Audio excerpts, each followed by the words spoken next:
Welcome back. I am so glad you are here for another lesson because today we are going to talk about something that every single person needs in their daily life. The future tense in English. We all have plans. We all have dreams. We all have appointments, decisions, predictions, and intentions.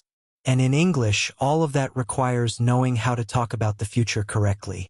Now here is what makes the future tense in English so interesting and also so confusing for intermediate learners. In English, there is not just one way to talk about the future. There are several ways, and each one sends a slightly different message to the person you are speaking with. Choosing the right one is what separates an intermediate learner from someone who sounds truly fluent. Today we are going to go through the most important forms, understand them deeply, and most importantly learn how to use them in real conversations. Let us begin. Part 1. What is the future tense? When we talk about the future in English, we are using language to describe things that have not happened yet.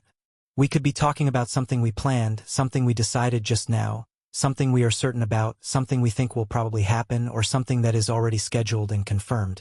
Each of these situations uses a slightly different structure in English, and that is what we are going to master today.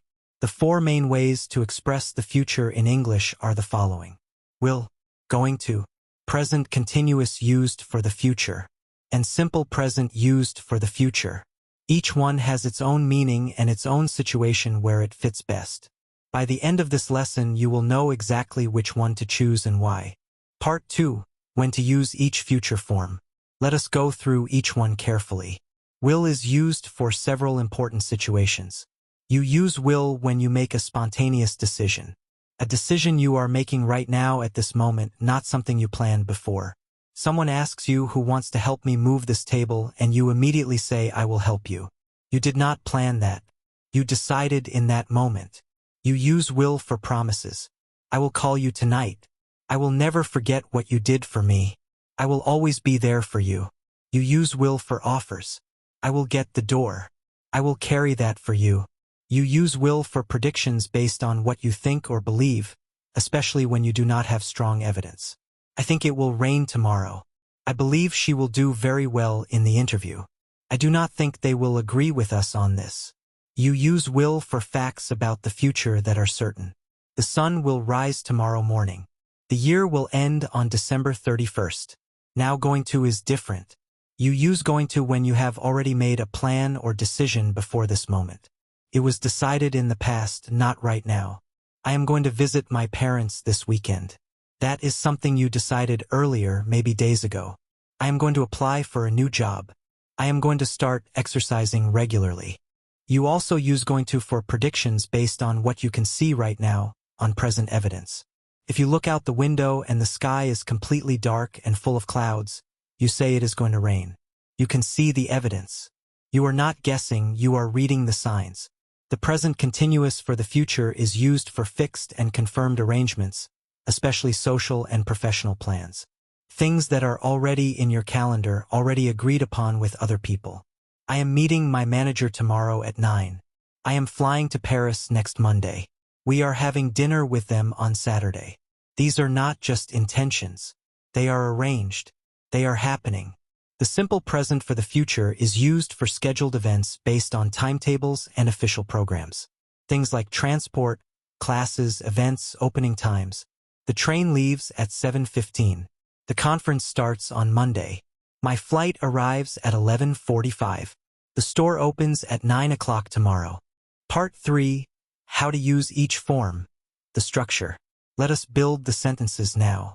For will, the structure is subject plus will plus the base form of the verb. Will never changes regardless of the subject. I will call you. You will love this film. He will be here soon. She will understand. We will find a solution. They will arrive by evening. For negatives with will, you use will not or the contracted form, which is one not. But in voice and formal speech you can simply say will not. I will not be there. She will not accept that offer. They will not understand if you do not explain clearly. For questions with will, you move will to the front. Will you help me with this? Will she be at the meeting? Will they arrive on time? For going to, the structure is subject plus the correct form of to be plus going to plus the base verb. I am going to study tonight. You are going to love this restaurant. He is going to apply for the position. She is going to travel next month. We are going to move to a bigger apartment. They are going to launch the new product in spring. For negatives with going to, you add not after the verb to be. I am not going to attend the event. He is not going to change his mind. They are not going to be happy about this decision. For questions with going to, move the verb to be to the front. Are you going to come to the party? Is she going to resign? Are they going to accept the proposal? For present continuous as future, the structure is exactly the same as present continuous for right now. Subject plus is or are plus verb with ing. The only thing that changes is the time expression, which makes it clear you are talking about the future. I am leaving tomorrow morning. We are meeting at 6 this evening. She is starting her new job next week. For simple present as future, just use the regular simple present form with a future time expression. The match starts at 8 tonight. The bus leaves in 10 minutes. Our reservation is at 7:30. Part 4. Examples. How to actually speak with it. Let us now hear all of these in real natural sentences the way people actually speak. Will examples. I think I will stay home tonight. I am feeling a bit tired. Do not worry, I will help you with that report. I will have the pasta please. I am pretty sure she will get the promotion. She works incredibly hard. I promise I will call you as soon as I land. This technology will completely change the way we work in the next 10 years. Going to examples. I am going to cook something special for dinner tonight. I already bought everything I need. Look at those clouds, it is going to storm very soon. We are going to renovate our apartment next month. She told me she is going to quit her job and start her own business. I am not going to let this opportunity pass me by. Are you going to say something or just sit there quietly? Present continuous as future examples. I am seeing the doctor tomorrow afternoon. We are celebrating my birthday on Friday, you should come. She is presenting her project to the board next Thursday.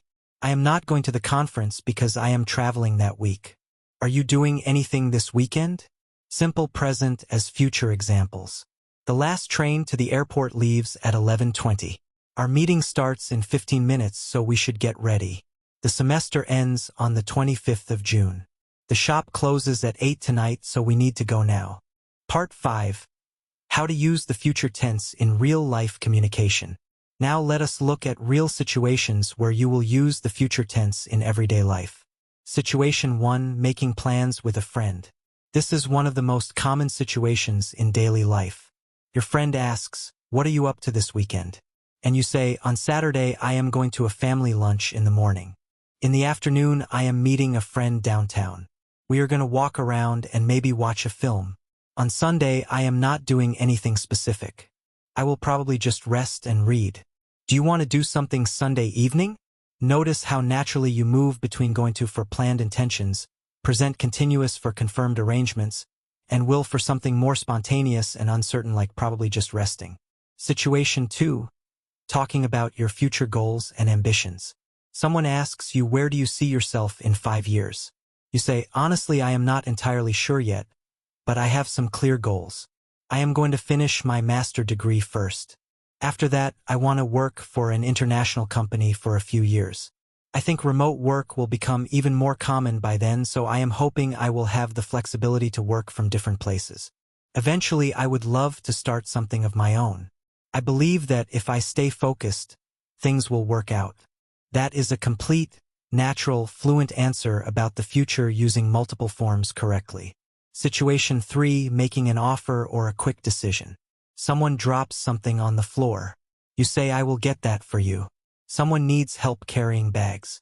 "I will take those." Someone asks who wants to go first. "I will do it." These spontaneous decisions using will happen dozens of times every single day. Situation 4. Giving a warning or making a prediction based on evidence. Your colleague is about to make a mistake and you see it coming.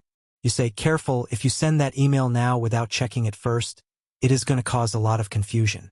Or you are watching someone who looks exhausted and you say, "You really need to rest. If you keep going at this pace, you are going to get sick." Both of those predictions use going to because you are reading the present situation and predicting the logical result. Situation 5, a professional email or presentation. When speaking or writing professionally about the future, you will often mix will and going to. Good morning, everyone. Today, I am going to present our plan for the next quarter. Our team will focus on 3 main areas. First, we are going to launch the updated version of the platform in March. Second, we will begin a new marketing campaign targeting younger audiences. Third, we are going to hire 4 new team members to support the growth. I believe these steps will significantly improve our results by the end of the year. That sounds professional, organized, and confident. That is exactly the level we are building toward. Part 6. Common mistakes to avoid. Here are the most important mistakes that intermediate learners make with the future tense in English.